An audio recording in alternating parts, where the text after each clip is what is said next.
Hey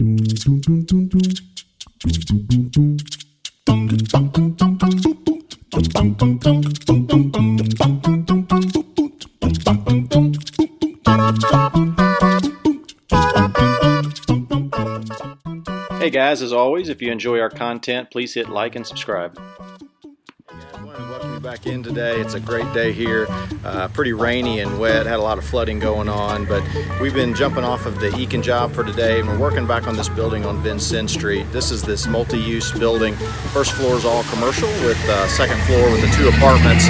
We had previously finished and put in these videos that you see here of the finished spaces, but now we're working with some potential tenants that may be interested in the space, and so now it's time to get this finished out. So let's take a look at the inside and see what we're working with.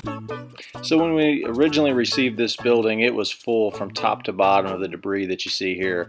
After a lot of work and a lot of dumpsters, finally got the building cleaned out, so we had a blank slate to work with. You can see walking through here some of the rooms with a little bit that was left to be cleaned out.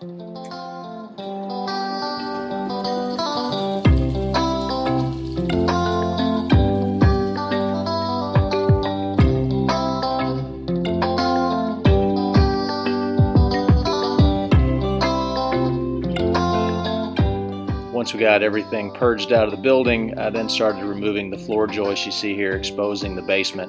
Those were all replaced with new joists and new subfloor, getting it ready to start building it back. Then today, as you see it, we've got all the new plumbing run, the new electric run through all of the new studs that are framed up, basically at the point ready for drywall, getting it ready for the new tenant.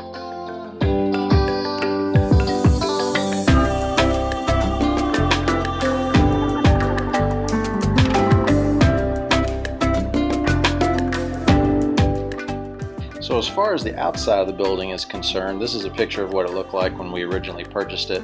Everything was boarded up on the first floor. Most of the glass was missing. We did have the original frames in place, but then had to build broken pieces in order new glass to go back in each one of them.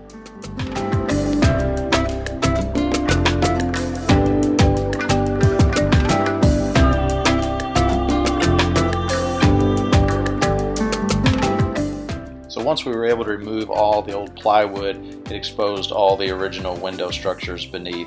Originally, these would have had single pane glass in each one of these openings, but in an effort to try to maximize energy efficiency, we ordered these double pane insulated glass units to hold in each opening. We're using these glazing points as a way to temporarily hold them in place while we cut some decorative trim as a permanent installation to be able to have a template of grid work to be able to fix the windows in place, so that if one ever gets broken, we can remove just that individual piece of trim, get the glass out, and replace it with a new one.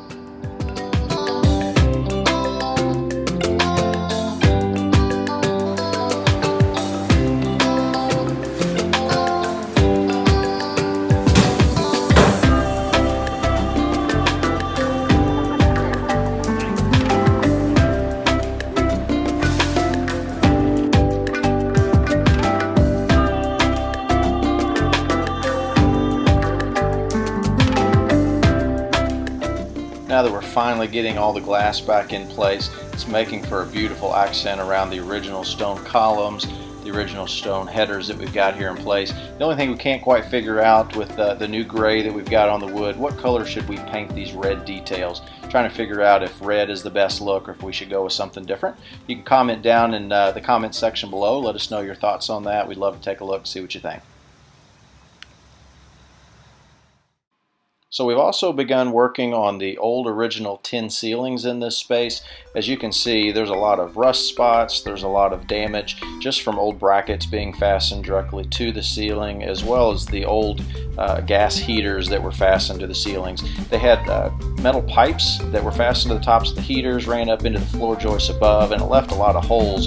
Fortunately though, we've been able to match up and buy some new tin pieces that you see here. We'll be fastening those in place to cover the existing holes. Hopefully it turns out to be a good look once it's all painted and put back together.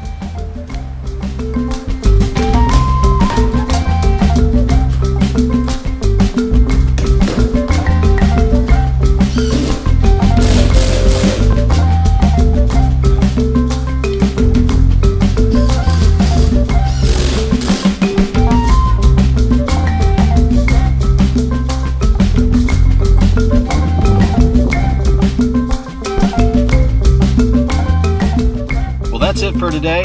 Once again, I want to thank you guys for watching. Hope you enjoyed this video. Got more coming down the pike. Keep watching. Those will be out soon.